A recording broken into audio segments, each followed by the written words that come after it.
This podcast is brought to you by Amusement Warehouse Magazine, the industry's largest trade publication. We cover amusement parks, carnivals, fairs, festivals, history, safety columns. We really got it all when it comes to the amusement business.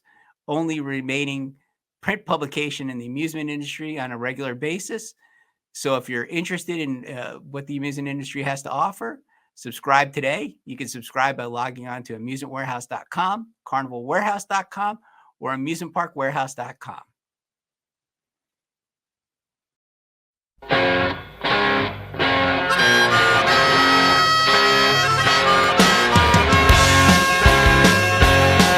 We have a very special guest today, Mr. Bobby McLamb of B&R Management, entertainment guru for the amusement industry. Welcome, Bobby.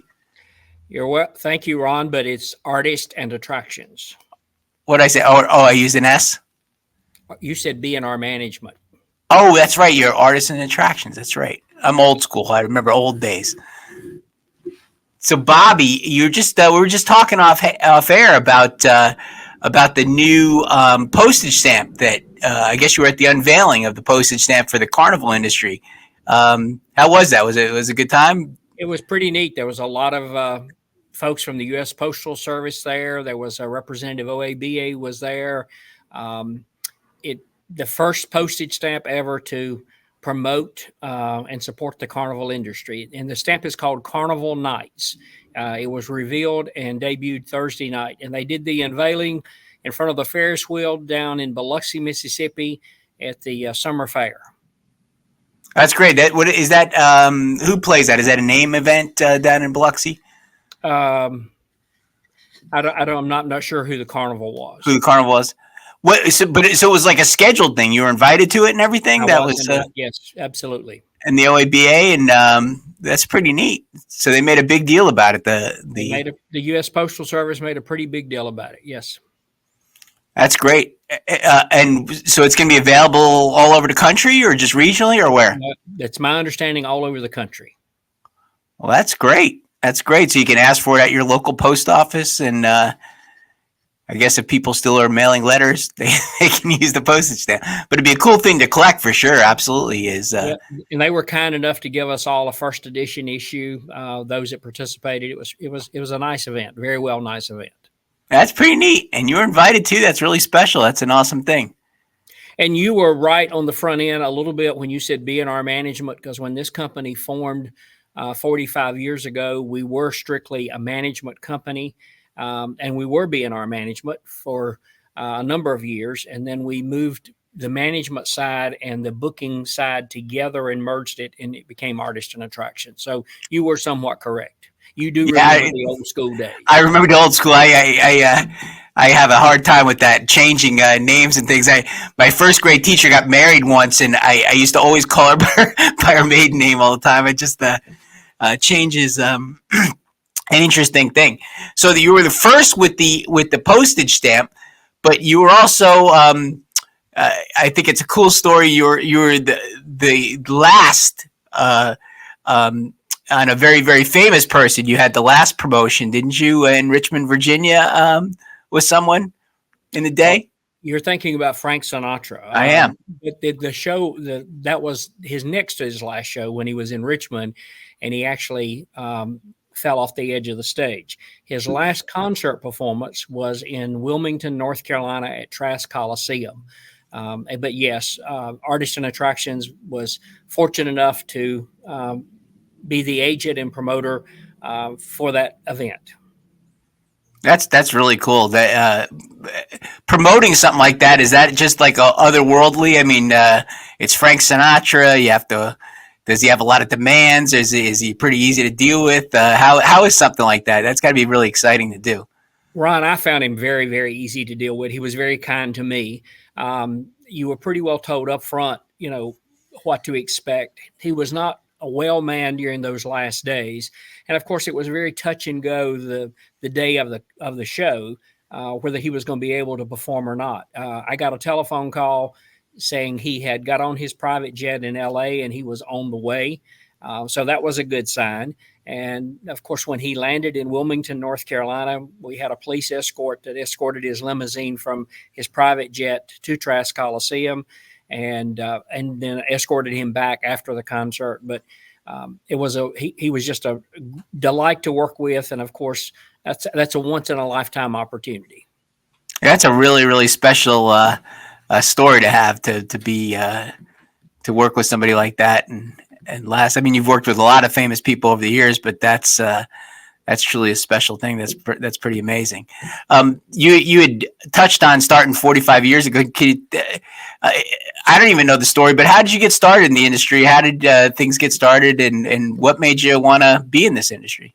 Well, as you might or might not know, I started out as a comedian doing country humor, and had the privilege of doing a number of television shows, a couple of movies, and the agent that was my agent in Nashville, I was not satisfied with. So I decided that I would handle, or my office would handle, my own personal dates. And had the privilege of working as a comedian and MC for a lot of people in the music industry: Loretta Lynn, Conway Twitty, Brenda Lee. And of course, over the years, I got more interested and intrigued of the business side of the entertainment industry, not just the performing side. I still do some events during the year, but mostly our company is grown, and we now have offices in 5 states, and we're probably the largest, or one of the largest agencies, full service entertainment agencies in the fair and festival business. But it's evolved over the years. Of course, the industry has changed over the years. So in country music, from the time I was doing country humor, we were more into traditional country music, the George Jones, the Loretta Lynn's, the Conway Twitties, and anybody who listens to country music know today, it's not that traditional country that we used to know. And what about the tie-in with the fair industry, though? How did that intersect with what you were doing, performing and playing? And I mean, I know there's a natural country is a big part of the fair and festival industry, but how did you become so intertwined with this industry? Well, I was performing at county fairs and state fairs, usually with a headline music artist, and they would use a comedian on the front end. I had the privilege of, going to Branson, Missouri, and working a 12-day stint at a theater as the support act for Lee Greenwood, who's my dear friend. But I saw how the fair and festival industry was working, and began to see all of the needs for different types of entertainment in the fair industry. And I guess that's one of the niches that we took hold of, is that what a lot of people in the fair industry refer to as grounds attractions or grounds entertainment, saw where there was a real need for that, to create a value for the dollar that is spent on that ticket to come into the fair. And like anything else, you look at opportunities to grow, and our company now represents over 70 different grounds attractions. Wow. Yeah, you touch on the value, because that's an important thing. Is when I'm with an event, or I'm consulting, or we're talking about different things, the carnival is there, and you have the fair, and there's a gate admission price. And, some people say, do I have enough entertainment? And I'll say, well, if you go in and you're not going to go on any rides, do you have enough entertainment that it's worth it to pay X, $10 or whatever it costs? Sometimes it goes up to 15 or more now. You get your money's worth when you go in, because, there's some fairs, as you know, that, are hurting, I guess, for entertainment as far as, their offerings. You have a puppet show or something like that, or something minor, but, others do a great job with entertainment. I'm thinking of, I went to the Isle of Wight County Fair in Virginia, which you book a lot of the entertainment, and the amount of entertainment they had, it's been probably 2 years ago, but you had a tremendous amount of tribute acts, and I think you had at least one sort of headliner, and a lot of grounds acts, and the fair itself had a rodeo and some other things, but it was so overwhelmingly worth it, to pay. And I think the admission price was $10 or less to get in.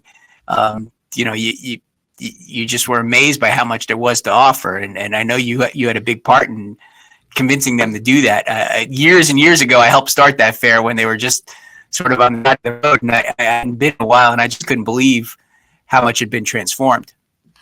Yeah, that fair has grown a lot, and I was in that beginning stage with you when Alan Nojic,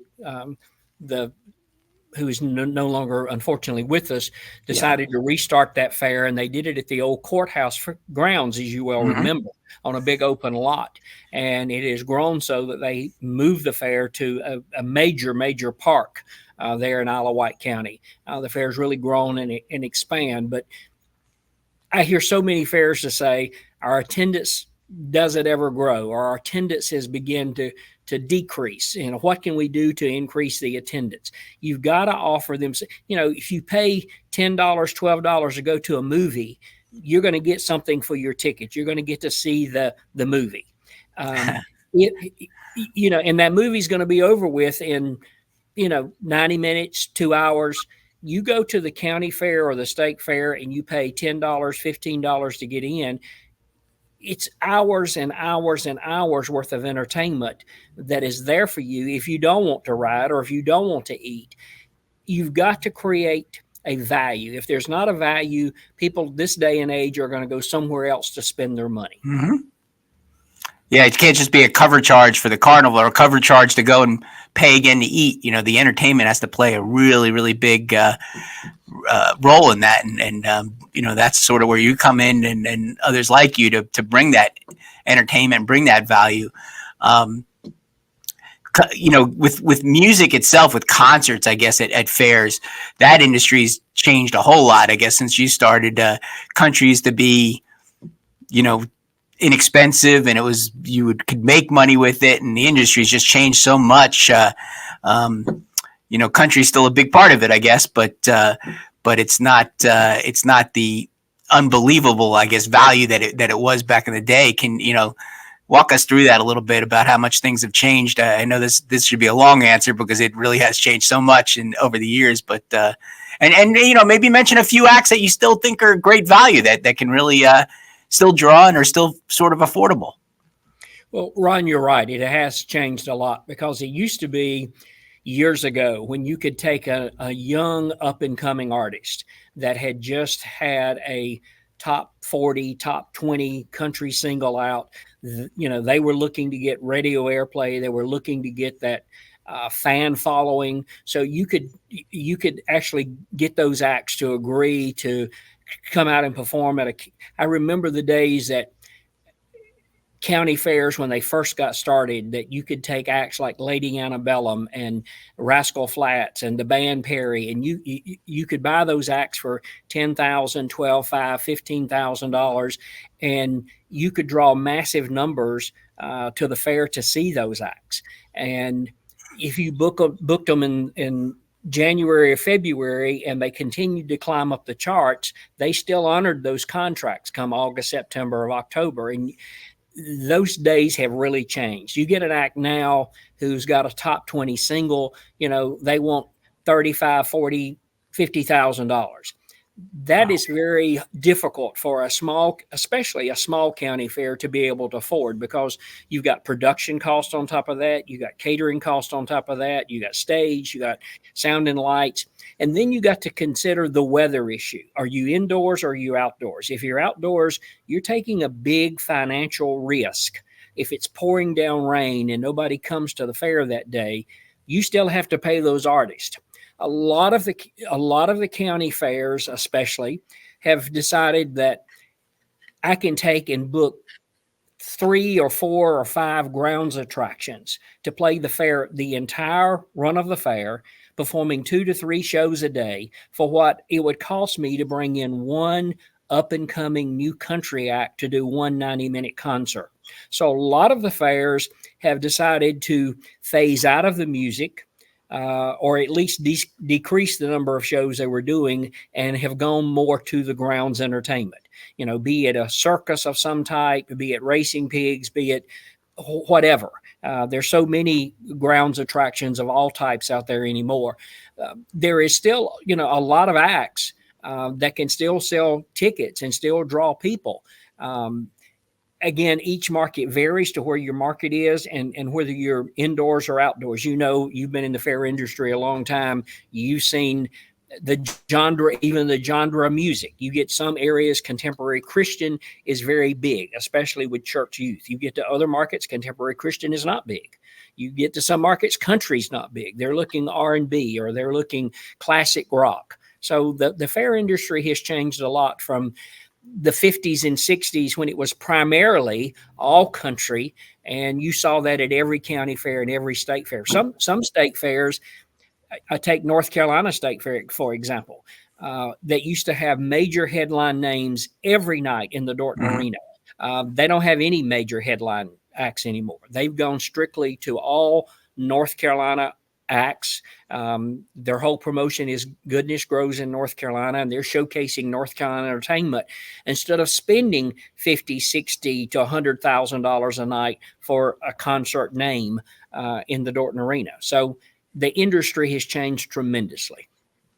Yeah, it's even though we're sort of entertainment professionals, most of the time we're not concert professionals. And with the big names, Live Nations of the world, and all those taking over the concert industry, the margins have become so slim. There's not a lot of room for error anymore. You book one of these big acts, you can't make a mistake. You got to draw a lot of people. You got to bring them in. You got to promote it correctly. You got to do all those things to even have a prayer of making some money. You're absolutely right. And when you is that you singing a song? I think it's a package being delivered, and they're ringing the bell at the front door office. But it was okay. So, no, I thought you were going to perform for us. I should know. I should have that all off to begin with. But you're right. Big companies like Live Nations have come in, and they're doing major arenas, amphitheaters. And when they're bringing in a name like a Reba McEntire or somebody of that kind of nature, and they're playing 50 miles down the road from where your county fair is prior to your fair, you can't compete with that kind of artist and those kind of numbers. So you've had to rethink and retool what you're going to do to be able to stay in the industry and be profitable. And if you're not profitable, it's a business. And if you're not profitable, you're soon not going to be in business. But being a sort of soft or semi-soft ticket event that a fair is, that probably presents a few opportunities too with like the Lee Greenwoods of the world and some of the ones you mentioned. I think if you're smart about it, and probably with your advice and your counsel, there's probably still a lot of value artists out there that maybe they can't sell a hard ticket as much as they can, but a free show at a county fair or just selling VIP or something like that, you could still do okay with them. Am I crazy? You're absolutely correct, Ron. And a number of fairs are still doing that. They're looking at rethinking from what it used to be. We've got a number of fairs in the Midwest that are bringing in those kind of names that you're talking about. And they're not selling tickets, period. They have upped let's say they've upped their gate price from say $8 a ticket to $10 a ticket. And that concert is free. So they're looking strictly at numbers. It's a numbers game for them. If we draw 20,000 people to that concert that night, it's made us money, and the concert was free to the goers. They've offset the cost of the entertainment with that additional $2 ticket. They've had to rethink that process. Even some of them have gone out and brought in a name sponsor for the fair for the week, and that's helped offset some of the costs. You have to look at each market and each fair individually. And that's one of the things we do, is to try to sit down with the fair that is, especially if they're looking at entertainment, to say, what is your goal? Who are you trying to reach? Especially if it's a concert, are you trying to reach the young people who are going to ride on the rides on the Midway? Are you looking to attract the seniors? Are you looking to attract families? Because and I know that some of the traditional older country artists does not appeal to the young market this day and age. Country music has changed, so it's more like country rock or what we used to consider growing up, you and I, as rock music. That's what we're hearing in country now. So you got to, number one, identify the audience that you're trying to draw with the concert. That's why a lot of fairs in certain markets, especially in the Bible Belt area, have done extremely, extremely well with contemporary Christian, and they have focused on reaching out to the local church communities and inviting them to bring the church youth. I have seen at fairs on Christian concerts, church bus after church bus and church van loaded down with youth who pre-bought a ticket to come and enjoy the fair as a youth group and to go to that concert. So every market is different, and you have to look at who you're trying to reach. And as I said, what might work in one market might not work in another market. So with Christian, I think some of the acts are still fairly affordable, number one. And number two, you sort of have a built-in market, or at least you have a target. Like, okay, I got churches, they have youth groups. I know where to find them and reach out to them, and they can organize, decent large numbers of people to come, like you're saying, with the buses and with that type of opportunity. So I think that's a great idea for if your market will work. But I imagine it'll work somewhat to a certain extent, just about anywhere. But I mean, you're going to have stronger places than others. But maybe Absolutely. Contemporary Christian's a really big opportunity right now for that music market. And it's really growing, where you used to never see that at a county fair or a state fair. You're seeing it across the board now. That's great. Yeah, that's great. I know, classic rock is still a big opportunity for a lot of fairs, but the number of acts are dwindling. They're getting older, and it's getting harder to find. And the price are going up with people. If they had a hit at some point, the prices are really tough. But I think you can still find a few in that market that still draw some people. Well, and there's a lot of them still working, and some of them still have at least several of the original members. You take Air Supply, for example, who are still selling massive tickets, and you still got the two original lead singers for that group that are still alive, still healthy, still working. I've had the pleasure of working with them many times. Great group to work with. But you're right, that classic rock reaches that baby boom age. And of course, those people come and they have adult children, but they bring their grandchildren with them to the fair. So, you've got a lot of opportunities there if you're still wanting to work the music industry. But I recommend to a number of fairs when they sit down and say, oh, we had X, Y, and Z here at our fair, but unfortunately we lost money. Well, why do you want to continue to bring that concert in if it's losing money for you year after year after year, just to say we had a Kenny Chesney, or we had a Rascal Flatts, or we had whoever, and put a picture on the wall? It's a business, and you might have to sit down with them and say, look, music is not your thing here. You're not going to make money with that. You need to do away with the music, do away with the cost of the stage, do away with the cost of production, bring you in more grounds entertainment to add value to that ticket, rethink it, retool it. And we live in a changing world. I mean, all you got to do is turn the news on every day and know we live in a changing world. And sometimes in the fair industry, we have to sit down and rethink how we're doing things, whether it's in the entertainment industry, whether it's in the carnival and ride industry. We have to retool things from time to time. Yeah, I've got a good friend in this industry who we both know who says you can't be cookie cutter. That's his favorite phrase. He says we can't do the same thing over and over the same year. Things change in our industry. They really make a difference. And I know you can't say this, but I can say it, is that a lot of times with these acts, and unfortunately, because the way some of these fairs are structured, it's a lot of volunteers, and it's cool to have an act at your fair. I mean, they don't necessarily think about the business like you're saying. So they like to, I think they know on some level it doesn't make sense, but it's cool to say you have Sawyer Brown or somebody at your fair, and you get to meet them, and you take a picture with them, and your grandkid gets to meet them, and everything else. And that sometimes becomes the overriding thought on some of these things, instead of, hey, let's book somebody else or do something else that might not be as cool or have that cachet that something else does. I used to think that like 38 Special was like the perfect fair band, because they they appeal to rock and they appeal to country and all those things. But even I got them quoted not too long ago for a fair I was doing, and I couldn't believe them. I mean, you used to be able to get them, it was like 25,000. You could book 38 special. And nowadays, 50 to 60. 50 to 60,000 for them. And it's probably worth it. Things have changed, but that's still a great band. That was they go right in the middle of hits and all that sort of thing. It's really a special act.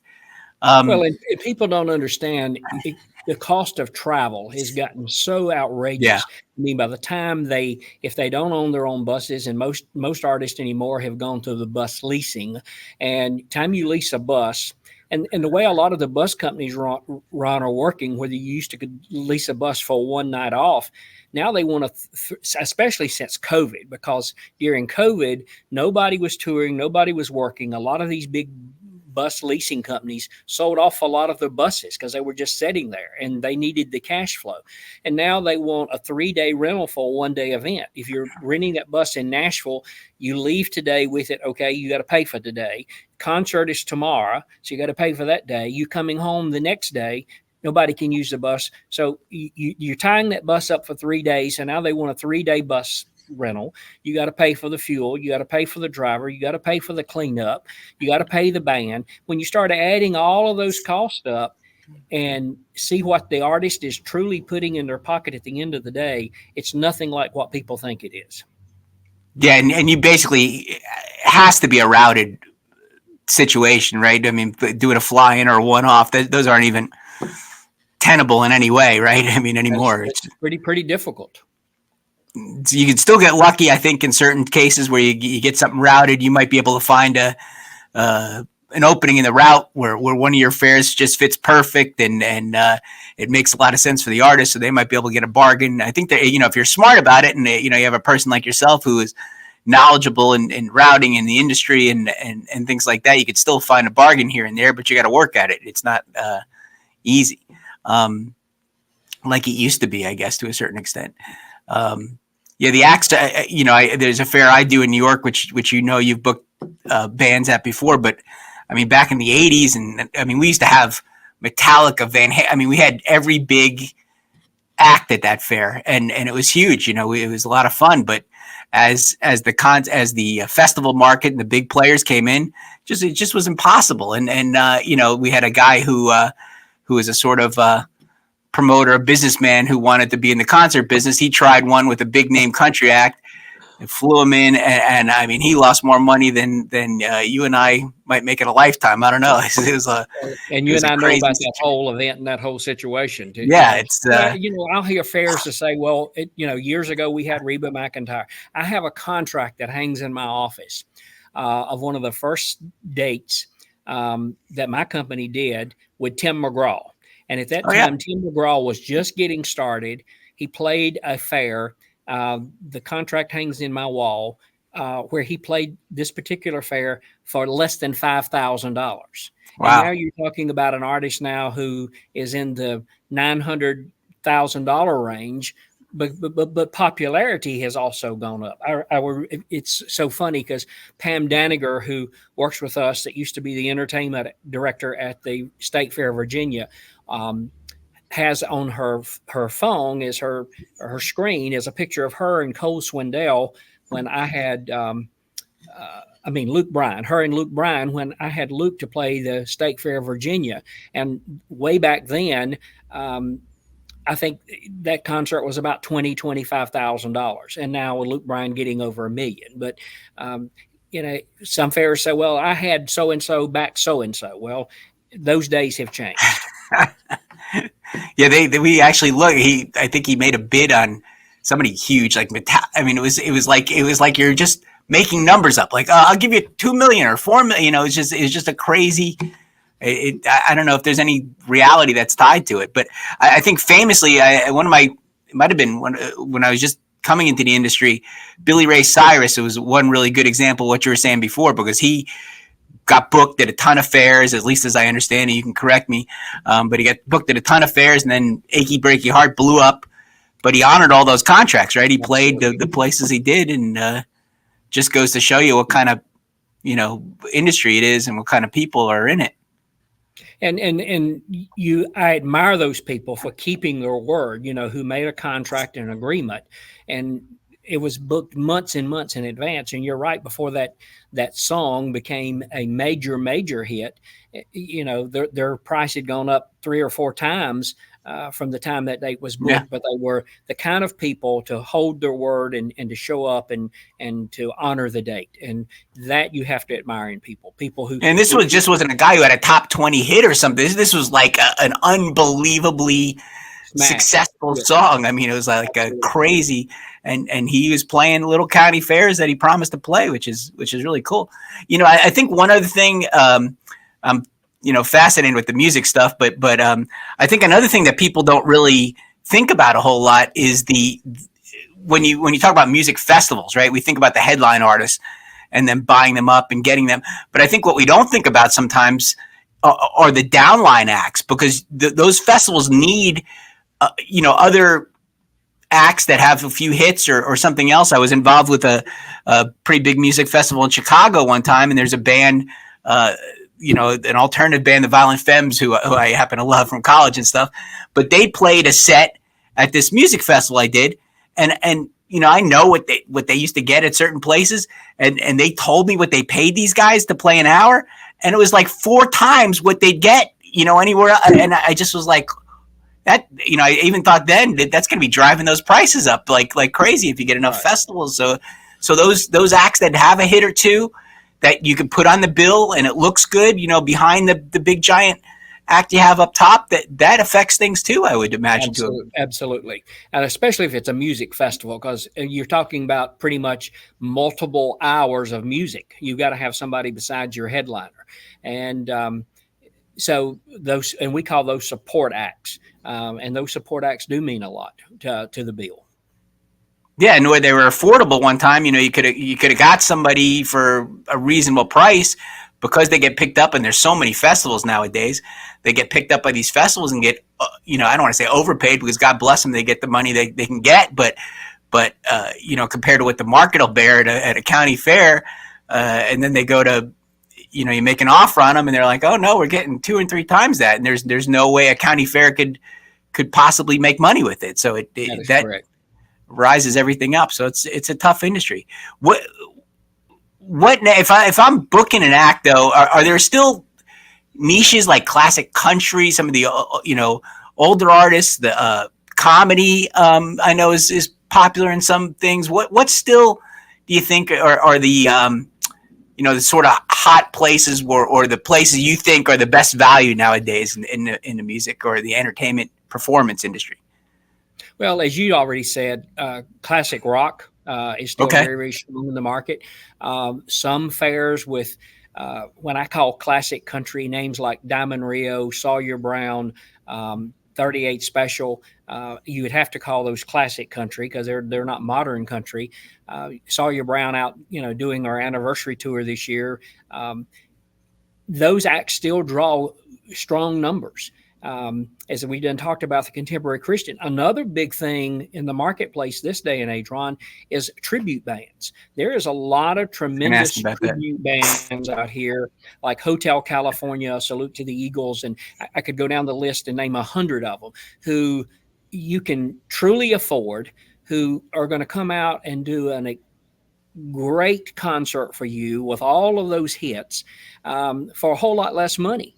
And we're seeing that the tribute bands in markets are doing very, very well, especially if it's a good quality tribute, especially if you've got some kind of support, either from the estate of, if the original act is deceased. For example, there's a number of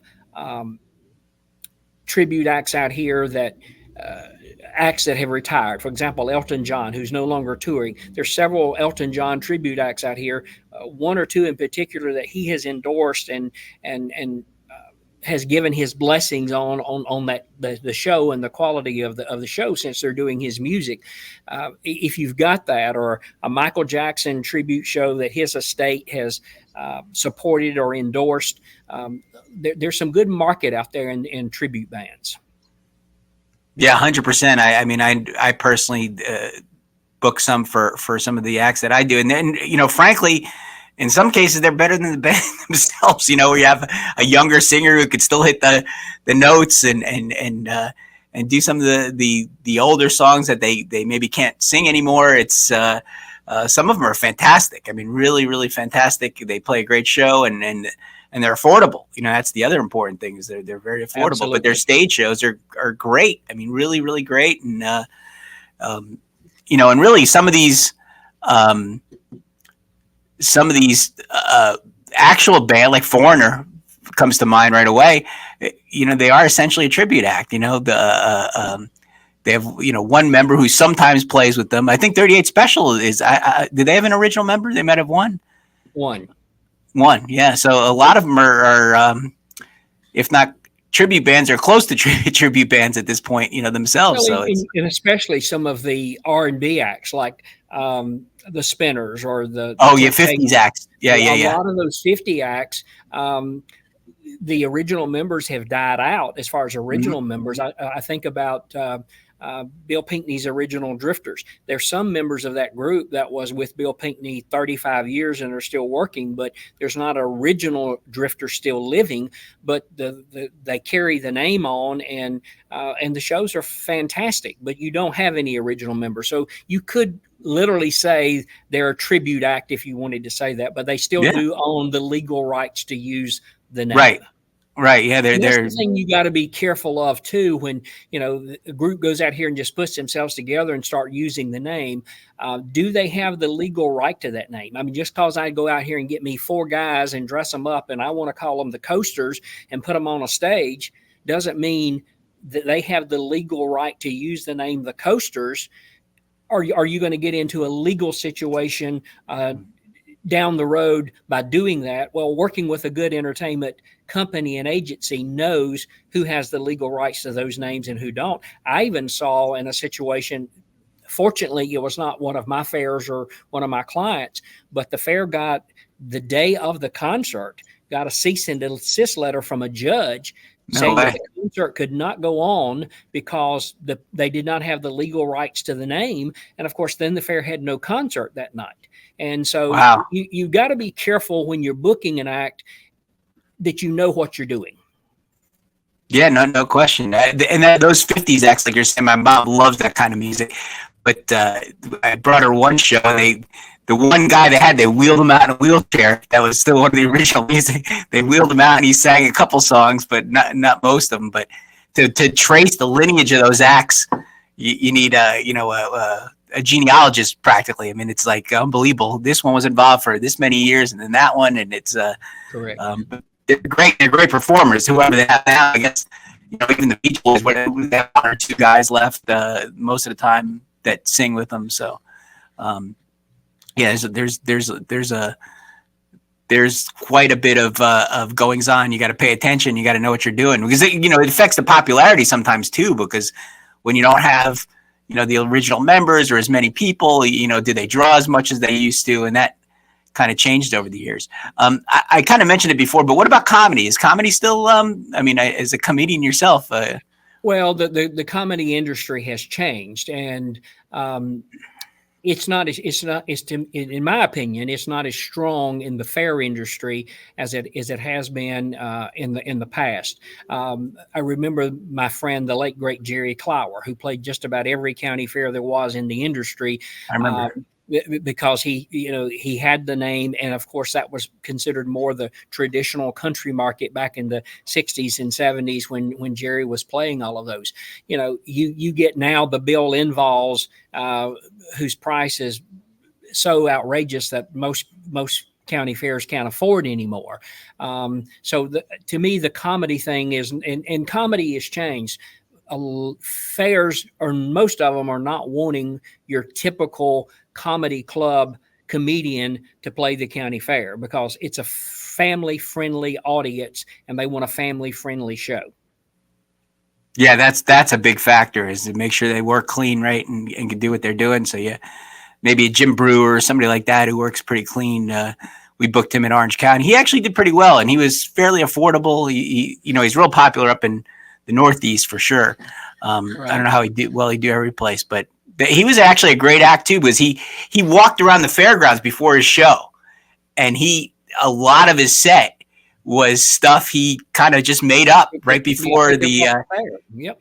It was really cool. He said that the brakes on the roller coaster made it sound like a baby elephant, so he kept riffing on baby elephant sounds and doing stuff. But it was I really admired him for and I don't know how he did so quickly. I mean, I can't imagine if I was to give a speech and then 5 minutes before I completely changed my speech. I know comedy takes hours and hours and hours to get those jokes right and prepped, but he changed a lot of his act unless he knew something beforehand, but he picked it all out of the air and did it, and it was great. It was really great. So I think there are some circumstances that can work, but it's a tough market too. You're telling me, I guess.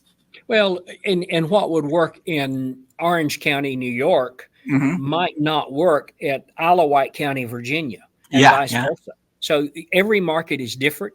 I think that you have to look at your market, look at the audience. Are you a county fair and you take Martin County Fair in Florida? Martin County is made up primarily of a lot of military retired folks. So every market is totally different. And I think that when you're dealing with somebody like yourself or me, you've got to know the market. You got to find out who it is you're trying to reach in that market. What is your goal? What are you trying to accomplish? Well, make money. We understand that. But there's a lot of dynamics goes into it. We've seen poll after poll from surveys at IFE where so many people say, I come to the county fair for one reason and one reason only, and that's the food. We know food is a big thing in the fair industry. We know that if you're 70 years old, you're not coming to ride the roller coaster. But if I'm 17 or 18 years old, I want to know if they got some thrill rides there. I'm not interested in riding the carousel. What have they got there for the teenagers? So when you're putting a fair together, as you well know, because you've been in this business, you're like me, you're old. You've been doing this a long time. And you've got to think about all of these things because it takes many elements at a county fair, not just the rides, not just the entertainment, not just the food. It's a package. Yeah, but some of those, the caution I have with surveys and surveys like that, was fascinated with the data and stuff like that.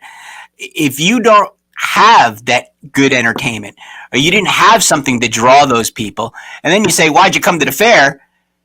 Of course, they're going to say the food, because that's what they think. The only thing that was good, right? They didn't have a good act that caught their interest, or you didn't have a grounds act that was really spectacular. So. Yeah, when you got to be careful about these sort of self-fulfilling prophecies, because you ask them, and you get what you get what you're asking for. You get what's there. I've done surveys over the years with, say, marketing, and you say, "How'd you hear about the fair?" And if you give them a list of stations you advertise on, you get some. But if you make it open-ended, they'll write down all kinds of places you never advertised. They have no idea, where it's coming from or where they heard it. They don't remember. So it's a tough thing, those surveys, because you got to really. I mean, that's why you have professional survey people do these political surveys and things like that, because you have to. The question has to be unbiased, and you have to have random samples, and you don't know who you're asking. So it's a tough business sometimes to ask those. Now, I'm not doubting that the food's not super popular, but I think if you get the right entertainment mix and do the things, that they'll draw people, as you were touching on. And, kind of let's move into we spent a lot of time on music, but grounds acts are so important, like you said, nowadays, of what's going on. That industry's changed a whole lot. I know for me personally, I used to love a lot of the animal acts, and post-COVID, a lot of those have gone away. And aren't on the road anymore. Yeah, you still have some dog acts and things like that, but some of the more exotic things, they're few and far between. And you're right. When you go to the IFE convention or someplace else, artists and attractions, I said it right. See, still have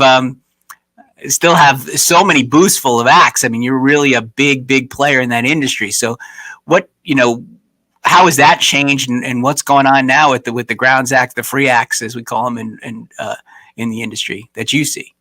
Well, Animal Acts has always been a big thing at fairs, and you're right. The days of the traveling shows with the lions and tigers or the elephants, that has changed so much. You're right. During COVID, there was no work for a year and a half. These animals still had to be fed, but Yep. the other end of that is those people who own those animals who had been making their living on the road had to have an income coming in. They couldn't sit for a year and a half with no income coming in. So they took other jobs.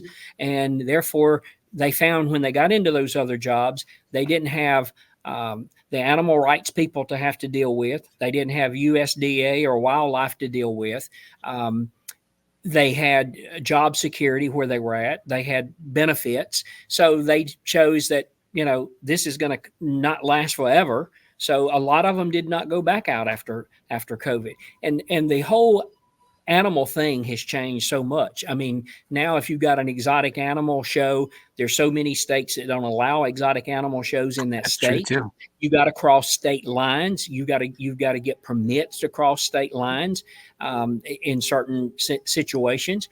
And people don't want to not abide by those rules and end up getting their animals confiscated or some big major fine or get held up to where they can't get to where they're needing to go. And there's that stupid bell again. And give me just 1 second. I'm going to do away with that bell for good. I apologize for that. But there is still a lot of tremendous animal shows out here when you talk about or attractions. Some shows or some are animals are attractions, like Pretty Bird Paradise, for example, with thousands of miniature parakeets that people interact with, take pictures with, go in and feed those birds with feed sticks. That's open all day long. I know it's been a big hit at the Maryland State Fair because people like that interaction with the animals. That the fair has gotten lots of publicity from people taking all of these selfies and sticking them on social media because social media has become so big. A lot of tremendous dog acts out there with performing dogs. People love animals. A lot of people own dogs. So when they go out here and see these rescue dogs do all of these phenomenal tricks that they've been trained, or one of these shows maybe they had seen on America's Got Talent, it's now coming to our county fair. But grounds attractions has become very, very, very popular, and there's tons and tons and tons of different, anything from kids puppet shows that are commercially done out there to major BMX bike shows or FMX motorcycle thrill shows. Those are still spectacular. Those are great acts. There's something for, whether it's some type of circus kind of show. And there's tons and tons of those out there. The Circus Incredibles and the Rockin' Circus. And you see these performers do all kinds of crazy things, from 35-foot high dives in the air and the liras and so there's tons and tons and tons of entertainment that's available out there for the fair if they're not in a market or can't afford music. Yeah, for the first year or two after COVID, the thing that struck me first was the lack of animal acts, which was disappointing. But then, even the circuses there, just about everybody had like a globe, one of those 3-act type shows, a globe, something else, and something else. There were probably 9 of those out there. Essentially the same thing, and it just wasn't a lot of variety. I think it's starting to come back a little bit now, and certainly your booths have the most variety out there of everything, including kids shows and different things like that. But spectacular wise, though, the FMX show I think is tremendous. I mean, it's not cheap, but it's a good act and it's a good value for your money, where it's gonna really get people's attention and with the flips and all the things that they do is really spectacular. And I assume, I know it's not your personal act, but the like the Sea Lions are still very popular, right? One of the most popular touring acts. It is a very popular act, and we have a show called Otter Adventures. And that's right, yeah. The otters are on display. They do 3 times a day a human interaction. Those kind of shows are very popular. It's sort of like people saying, oh, it's almost like going to SeaWorld, but you don't expect to see those kinds of attractions at a county fair. And as I said, you got to consider how much space you've got, because some of these attractions, especially when you get into these motorcycle thrill Right. shows, and they've got to have 220 by 220 feet or 150. 220, right? Because in order to have the safety for the jumps for the riders, some fairs unfortunately can't bring that kind of show, even if they could afford it and wanted to, because they don't have the space. And so you got to think about space requirements. You got to think about electricity. I mean, there's so many things that has to go into being thought about when you're bringing these acts there. Not just saying, okay, well, we've got this little space and the act needs an 80 by 80. We've had acts to show up at a fair that asked for an 80 by 80, and when they got there, it's smaller than a 50 by 50, and you're saying there's no way we can fit here. It's amazing to me at the fairs that I'd say, well, I never read that contract. I just signed it. Why would you ever sign something you've not read? But it happens. I hear it every day. Yeah, no question about it. What about like a big circus, a tented circus, still super popular? It's still a great.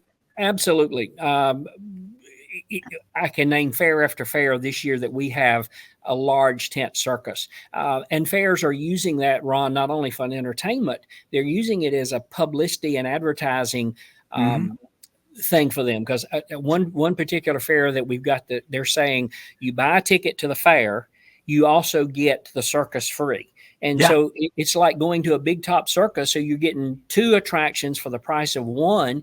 And they're using that as an advertising gimmick for the fair. And they're drawing massive numbers, where if you would go see a circus set up in a town that has come to town for 2 or 3 days, and it's going to cost you $15 or $20 to get in to see the circus. This way you get the circus and the fair for a $10 ticket or a $15 ticket. What a value. And it is a great value. They've used it not only as an entertainment value, they've used it as an advertising value. Yeah, and the tent is an interesting thing, because a lot of the circuses can perform open air, which are great, but there's something about that tent and the mystique. And I know it costs sometimes significantly more to put up the tent, because it's not an easy task. But even being frugal, I think in the right circumstances, definitely worth it, because there's that just tent looks spectacular. It looks like there's something going on. It's really and you can see it all across the fairgrounds. That's the thing. It's just seeing the tent there is an attraction itself. Much less when you get in and you take a seat on the bleachers and there's cotton candy or popcorn, and you're going to see lights and sound and everything else inside. Absolutely, it's a major production. It's not just an act; it's a production. Yeah, I went to the Florida State Fair a few years ago, and the Coronas family had the circus there, and I watched it with the fair manager, and it was a great show. It really was a great show. I mean, I've known Serge a long time, but I really enjoyed watching that show. I really did. I mean, had everything I could have wanted, that I would have paid $25 or $30 to go see somewhere else. The production was good. Everything was good. It was a great act. You can see some great acts out at these out at the fairs. What about grandstand? The concerts have gone away, but what about motorsports or different things in the grandstand? Is that still super important? It is very big. And going back to the circus thing for just a second, I know we have worked a lot of dates with Mr. Aline Zerbini, who I know and well. Sure. A quality production, but you don't see many of the big tent circuses anymore. They've pretty well gone away. And to think that there's still a major beautiful European tent setting out there, and a production of productions like you were just talking about, the one you saw, they're breathtaking. And a lot of people, if they didn't see it at the county fair, a lot of kids might not ever get to see a circus. So it's a great opportunity for them. The grandstand things, as I said, a lot of fairs have left the music end. They're going to motorsports events. You're still seeing some of the more rural county fairs doing the demolition derbies, which is still very big in markets. You're seeing tractor pulls. They're rethinking what they're using that grandstand for. And unfortunately, we see some fairs that's sitting there with a beautiful grandstand and nothing in it. But, it's not being utilized at all, because they're saying we can't afford to put anything in there. Well, I disagree with that. I think you can go out in your local community and find things that you could stick into the grandstand. I know a fair that has done very, very well having a cheerleading competition in their grandstand. They bring all the county schools in. They do a big cheerleading thing, and the fair gives a cash prize to to first, second, and third place. Well, all of these school organizations are looking to make money, to go to camps and to buy uniforms and one thing after another. There's many opportunities out there that you can utilize that grandstand if you just think outside the box. And we got so many people that, as you said earlier, are still trying to do what they did in the 60s and 70s and think they're going to get different results. Well, they're not going to get different results. Yeah, no, I think if you're a little creative, like you were saying, like at the Florida State Fair a few years ago when I was helping out, we had a bands competition, but because it's a state fair, we're trying to make it big. So I worked with an agent and I hired a couple of and it was a really popular show at the time, but hired a couple of the people from Dance Moms to be judges. And, they filmed some social media stuff and they were like the final on Saturday, but Friday we had some local celebrities like the lady from the, I think it was the Tampa Bay football team, their cheerleading coach or whatever, was one of the celebrity judges. And that worked out great because, you had these big celebrities who were semi-affordable. I mean, compared to a concert or something like that, they were super affordable. They flew in, they were there, they got to meet the people and, we're being very, just sort of creative, and there's things you could do in your local community. I'm not trying to put you out of business hiring people, but you could certainly help people hire some stars.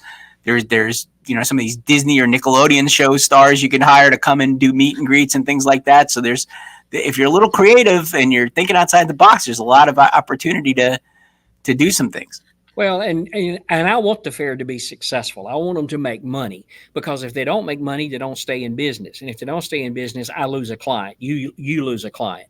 And carnivals lose a client. And so we want them to be successful. It doesn't mean they've got to buy a $30,000 act from us. We can sit down with them and talk with them about what they can afford that would help them and be a draw. As I said, you have to look at every fair different, whether it's a county fair or a state fair or whatever. Yeah, absolutely.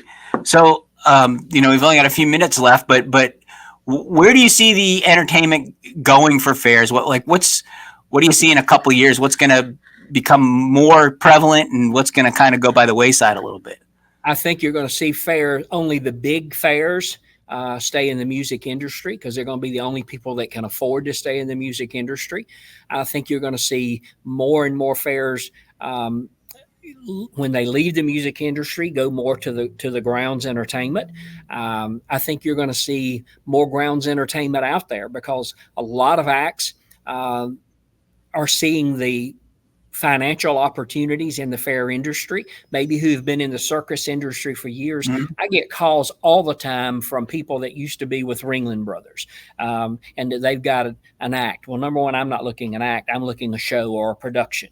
Everybody's got an act. The local clown birthday party magician's got an act, but he doesn't have a show or a production. And every act doesn't fit into the fair industry. It's a unique industry or the festival industry. But I think you're going to see more and more different types of grounds attractions.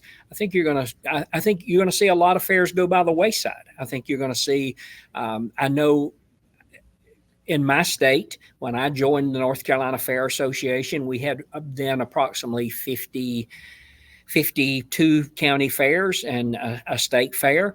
I've seen that county fair number dwindle down to we're probably now about 26, 27 because it's gotten harder for them to get carnivals. If a carnival can't make money, they can't afford to continue to come and play that fair.